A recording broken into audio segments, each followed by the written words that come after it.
Bienvenidos a Darle al Gao. Hoy vamos con el cuento Eva está dentro de su gato de 1947, un cuento surrealista. De pronto notó que se le había derrumbado su belleza, que llegó a dolerle físicamente como un tumor o como un cáncer. Todavía recordaba el peso de ese privilegio que llevó sobre su cuerpo durante la adolescencia y que ahora había dejado caer. ¿Quién sabe en dónde? Con un cansancio resignado, con un último gesto de animal decadente, era imposible seguir soportando esa carga por más tiempo. Había que dejar en cualquier parte ese inútil adjetivo de su personalidad. Ese pedazo de su propio nombre que a la fuerza de acentuarse había llegado a sobrar. Sí, había que abandonar la belleza en cualquier parte, a la vuelta de una esquina, en un rincón suburbano, o dejarla olvidada en el ropero de un restaurante de segunda clase como un viejo abrigo inservible. Estaba cansada de ser el centro de todas las atenciones, de vivir asediada por los ojos largos de los hombres. En la noche, cuando clavaba en sus párpados los alfileres del insomnio, hubiera deseado ser mujer ordinaria, sin atractivos. Dentro de las cuatro paredes de su habitación, todo le era hostil. Desesperada, sentía prolongarse la vigilia por debajo de su piel, por su cabeza, empujando la fiebre hacia arriba, hacia la raíz de su cabello. Era como si sus arterias se hubieran poblado de unos insectos diminutos y calientes, que con la cercanía de la madrugada diariamente se despertaban y recorrían con sus patas movedizas en una desgarradora aventura subcutánea.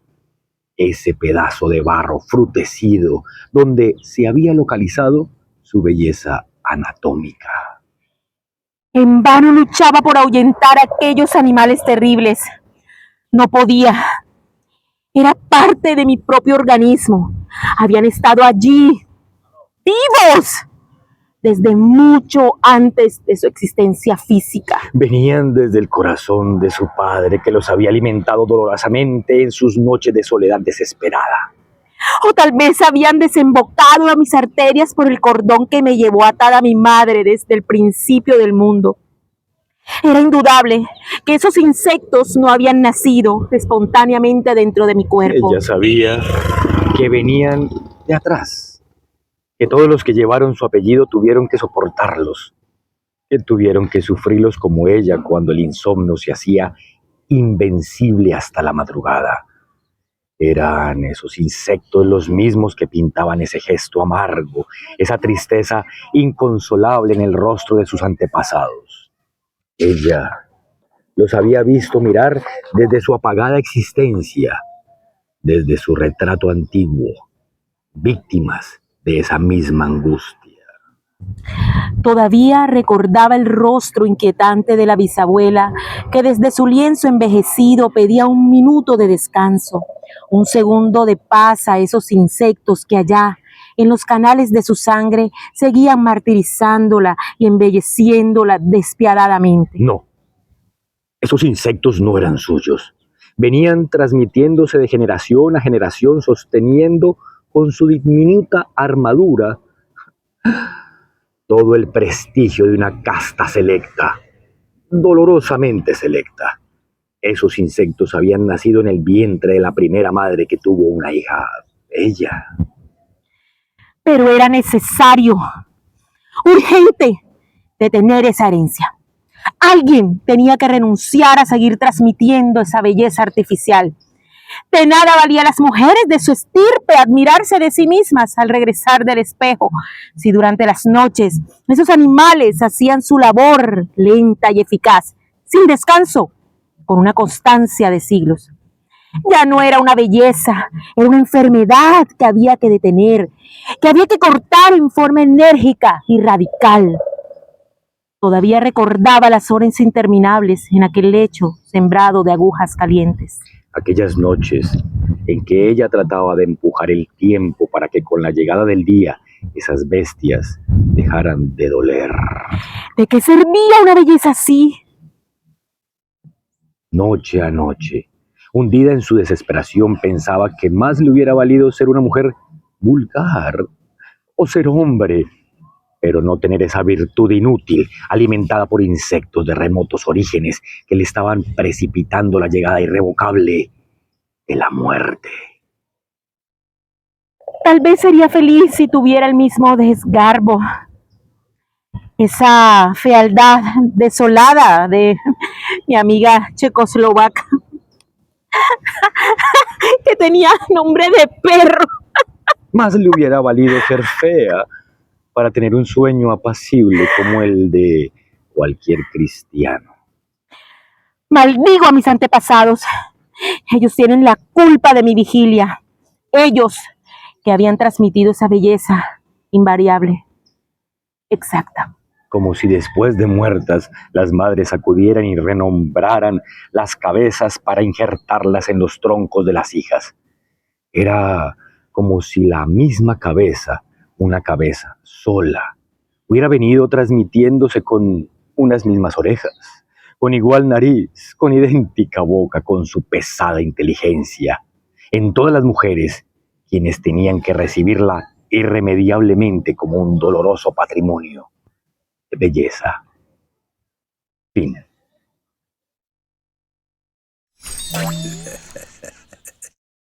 Vamos con el tercer ejercicio dramatúrgico de Cuando se va la luz, de Juan Pablo Sánchez. Un abrazo, Juanpa. De pronto todo era oscuridad, un vasto espacio sin rastro humano, y en un suspiro el paisaje se transformó inundándose en rectángulos hechos con palitos y piolas.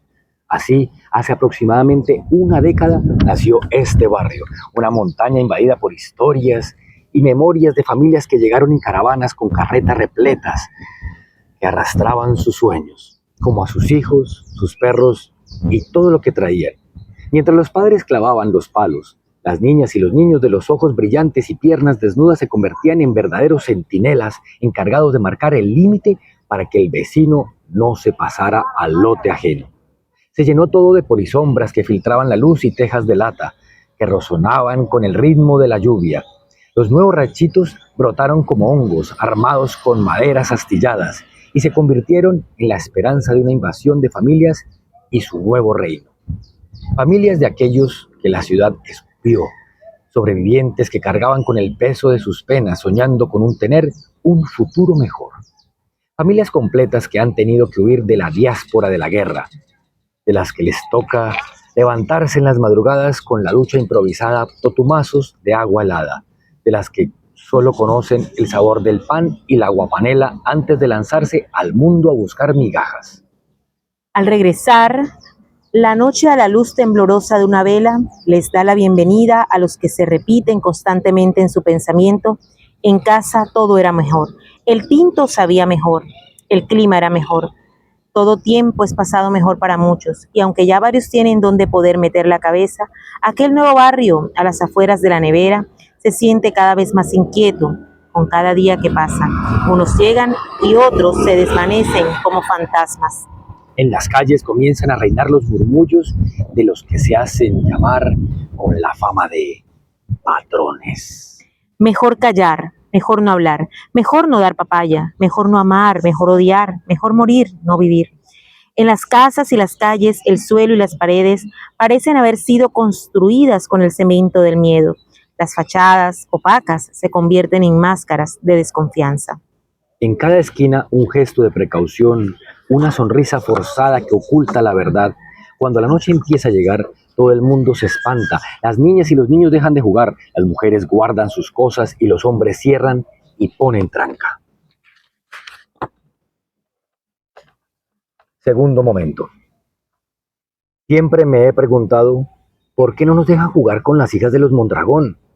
Y cada vez que le pregunto a mi mamá o a mi abuelita se encogen de hombros y dicen que ese apellido no se menciona en la casa. Los Mondragón son una familia que parece adinerada, por lo menos los menos pobres del barrio. Tiene la única casa que tiene 3 pisos y son los únicos que van con traje y vestidos todos los domingos a misa. Para no verlos, mi papá nos hace madrugar. para hacernos en las bancas bien adelante y al terminar la ceremonia esperar que se disipe el río de cristianos, fieles, corderos, almas, antes de salir, pero siempre coincidimos con los Mondragón al cruzar las puertas de nuestras casas. Entramos casi corriendo y mirada fija en el piso. En las calles, los niños rumoran que don Enrique Mondragón es quien toma las decisiones del barrio. Según dicen, gracias a él, tenemos ahora algunas, por no decir la única calle pavimentada. El respeto que se le tiene es tal que enfrente de su casa no se juega. Sus hijas, tan refinaditas, son intocables y se les ve jugando siempre entre ellas con sus muñecas, casi nuevas. Anoche a mi hermano Jason lo vieron hablándole a Carlina Mondragón y apenas mi mamá se enteró, lo entró arrastrado.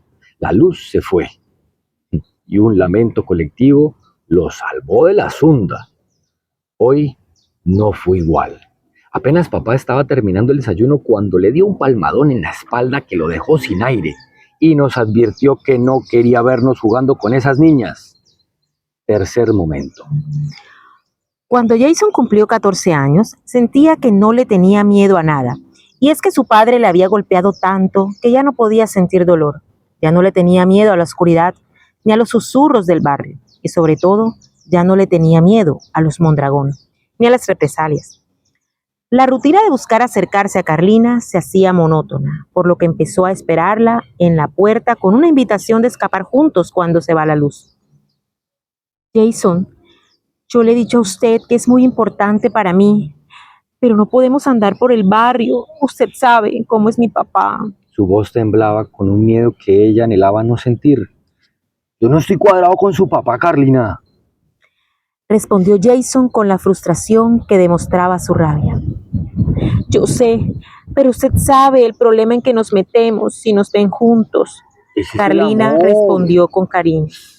Así es el amor.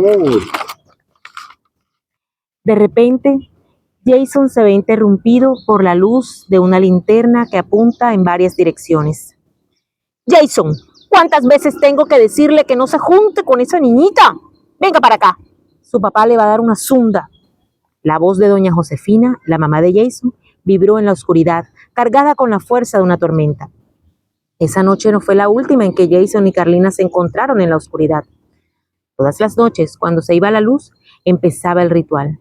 3 silbidos de Jason parado en la esquina, atravesaba el paradero de visitaxis atestado de gente que volvían de sus trabajos, pasaba por la fosa, que se denominó como el cementerio. Recogía un par de flores y volvía a subir la montaña por la destapada.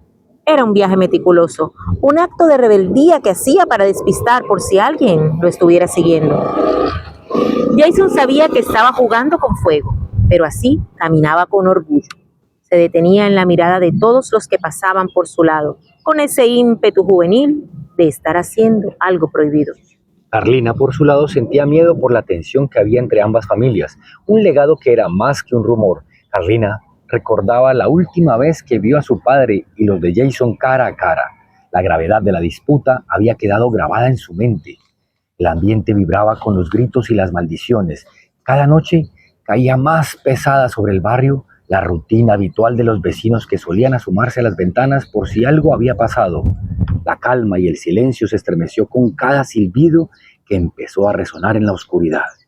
Esos 3 silbidos, aún tan inofensivos en apariencia, se convertirían en un anticipo de lo que vendría. La luna brillaba con complicidad sonriente, pero en realidad ya varios se habían percatado que cuando se va la luz, Carlina Mondragón se escapa a los restos del salón comunal abandonado. Así ya lleva varias noches esperando que Jason termine de recorrer el barrio en la oscuridad para recibirlo con un abrazo. Jason, yo estoy con usted, porque cuando lo veo a los ojos, es como si viera una galaxia entera. Susurró Carlina con una ternura empalagosa. Ya no nos vamos a poder ver. Yo creo que su papá ya sabe.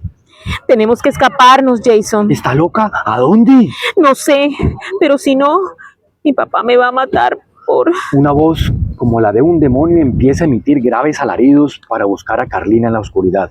Se oye como una tormenta, golpea las tejas de zinc y todo se encuentra a su paso. Carlina y Jason buscan la manera de escapar, pero son rodeados por un grupo de linternas que les iluminan las caras y los sujetan de manos y pies. El caos estalló. Ambas familias buscan jalar a los suyos. Mientras se enfrentan, unos a otros se dan empujones, se tiran del cabello y se lanzan insultos. ¡Fue culpa de ella! ¡Ella lo buscó! Tantas niñas en el barrio y se viene a meter con ella.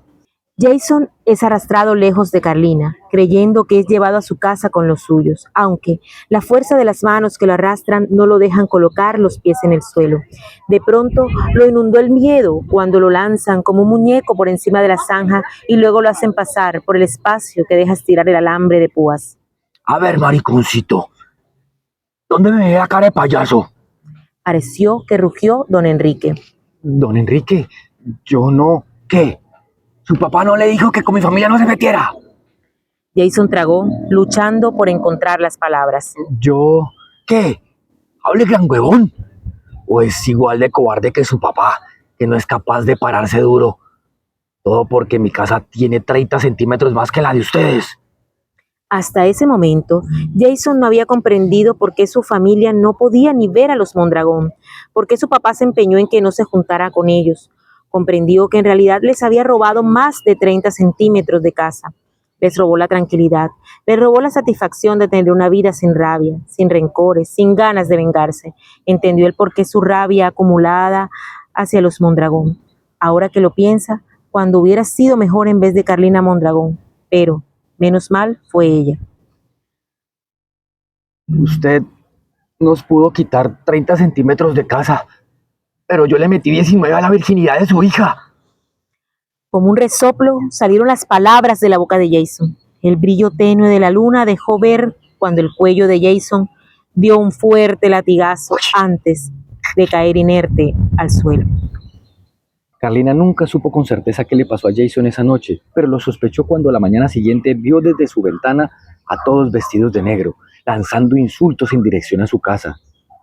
Nunca alcanzó a decirle a Jason cuánto ansiaba cada día que se fuera la luz y escuchar su llamado para salir corriendo. No le alcanzó a decir que fue su primer y gran amor tan intenso como el dolor que le movía ahora. En su vientre llevaba el eco de sus promesas, un hijo que crecía fruto del amor que estaba dispuesto a poner por encima de la rabia de su padre, de quien ahora debía huir para sobrevivir. Fin.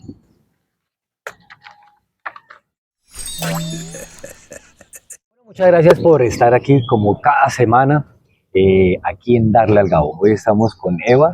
Eva, bienvenida otra vez a Darle al Gabo. Bienvenido. Y bienvenido tú, porque hoy el entrevistado vas a ser tú. Bueno, porque ya estamos muy acostumbrados a que Nicolás haga las preguntas a sus invitados, pero bueno, ya yo he estado varias veces en este espacio. Muchas gracias, de verdad que para mí también es muy importante compartirlo con ustedes. Y bueno, hoy vamos a saber quién es Nicolás Llanos Tejada. ¿Quién es Nicolás Llanos Tejada y qué hace en este lindo y hermoso municipio de Puerto Colombia? Bueno, muchas gracias por la invitación. Yo siempre quise estar en este canal. Gracias a ti, Eva. Bueno, muchachos, muchas gracias. De verdad, muchas gracias por permitirnos este espacio. A ustedes también que nos siguen y que nos andan viendo. ¿Quién es Nicolás Llanos Tejada? Nicolás Llanos es actor, director, escritor, yendo en el camino de la dramaturgia, escribir buenas historias o escribir historias para reflexionar, para generar una transformación social, ya que ese es como quiero que sea mi legado, que podamos transformarnos desde la lectura, desde el trabajo social, desde leerle a los niños, a la adolescencia. Ese creo que es Nicolás Llanos en esencia. Bueno, Nicolás, y este espacio de Darle al Gabo, que bueno, ya lleva varios capítulos que invitamos a todos a que los vean en este canal y que repasen cada uno de los cuentos de Gabo, pero ¿cómo pariste este proyecto? ¿Cómo nació y cómo surgió esta linda idea de compartir las palabras de Gabo y sobre todo pues de reescribirlas, ¿no? Porque haces una adaptación de ellas. Cuéntanos cómo surgió esto y por qué esa motivación. Bueno, este hijo nació hace ya ratico, pues yo llevo estudiando a Gabriel García Márquez ya más de 15 años, ¿sí? Pero en pandemia me surgió la idea de hacer un video streaming, porque tenía amigos actores en Francia, otro en España, otro en Cuba, el otro en Estados Unidos. Entonces dije yo, bueno, vamos a hacer eh, los cuentos en diferentes partes del mundo. Cada uno manda su texto del cuento y después yo los uno en un solo video para crear cada cuento y seguir como la rutina de cada cuento, pero ya actuado desde cantidad de lugares, y pues crear como esa realidad mágica en un solo video. Sin embargo, pues cuadrar 3, 4, 5 actores en diferentes países y más o menos crear la idea que yo quería es bien complejo. Si cuadrar 5 actores en escena o en un día en un escenario es complicado, imagínense a nivel internacional, es bien complejo. Bueno, ahí nace la idea. Después llego acá, bueno, fui trabajándola, y cuando llego acá a Puerto Colombia me doy cuenta que pues hace parte de Macondo, precisamente las playas, las palabras de Gabriel García Márquez, El Caribe. las veo acá reflejadas exactamente en el Caribe, en las costumbres, en la palabra, en el costeño. Entonces, pues yo dije, no joda, que me voy a mandar yo desde Cali, Cachaco, no joda, mandémosla desde acá. Desde Y bueno, acá. y nació Darle al Gabo aquí en Puerto Colombia, y además que quiero también impulsar la parte turística y cultural de Puerto Colombia, que no solamente sea el muelle 1888, las comidas, ¿no? También la literatura caribeña, caramba, que es tan importante para nuestra región y para Colombia. Gabriel García Márquez, pues a mí, además que lo adoro, me parece muy importante para nuestra literatura. Bueno, Ahí Nicolás, también conocemos parte de tu trabajo en otros momentos, digamos que ese compromiso con la infancia. Cuéntanos un poco de eso también, porque pues yo he estado en algunos proyectos contigo, pero sé que eso es algo que tú has trabajado desde hace mucho tiempo, ese compromiso con los niños, con la literatura hacia ellos, pero también con temas sensibles, complejos, que son difíciles de expresar, de manejar, de mostrar y de mostrarle a la gente problemáticas. Cuéntanos sobre eso, que también hace parte de tu trabajo artístico. A ver, yo pienso que el teatro me enseñó a mí, no solamente la literatura, yo creo que el teatro me llegó más con esa información de temas tabú, los temas que se deben callar, que no se hablan, acerca del abuso infantil, acerca de la violencia intrafamiliar. No, no, no, no, esos temas mejor no tocarlos, al contrario. Estamos explorando nuevos temas para explorar la sensibilidad de la infancia y dejar ese abuso, dejar esa violencia, dejar ese maltrato constante y acostumbrado que tenemos de maltratar a nuestros hijos. Entonces, desde el teatro me parece una línea y una forma perfecta de darlo a conocer.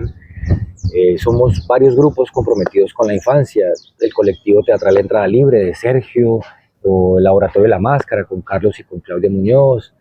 Siempre estamos comprometidos con esos textos que puedan llegar a la sociedad y a las poblaciones que casi no escuchan o que poco ven teatro, poco escuchan esta literatura, llegar a esos espacios, que nos escuchen y se den cuenta de que no es viable, ya no es viable ese abuso, ese maltrato de soy más grande, entonces tengo el poder de jalar al niño del codo, del hombro, y después se mete en un lío, bueno, en fin. Y de subestimar su inteligencia y sus capacidades, ¿no? Las Porque palabras creemos, también, que le dicen inútiles, que le dicen bobos, es que usted no puede, nada, ya eso ya está sí, mandado a hay recoger. muchas formas de ese maltrato que yo creo que hace muy importante este trabajo, porque hay que seguir alzando la voz por nuestros niños, por la comunidad, por mostrar estas problemáticas desde una perspectiva tranquila, artística, pero que la gente al mismo tiempo se dé cuenta, se sensibilice con estos temas tan importantes para nosotros. Bueno, Nicolás, ¿para dónde vas? ¿Para dónde vas? Yo también quiero aprovechar este momento para hacer, por ejemplo, desde la primera lectura de Eva, está dentro de su gato, hablar un poco acerca de la belleza de la mujer. Es algo que debemos apreciar siempre. Nunca, nunca señalar a una mujer de alguna manera. Al contrario, amémoslas, disfrutémoslas, volámoslas, besémoslas. Apreciemos cada momento y cada instante que estamos con ellas. Que si no están con nosotras, con nosotros o con nosotras, pues extrañarlas, llamarlas, hablarles, siempre demostrarles amor y cariño Y ternura. y ternura.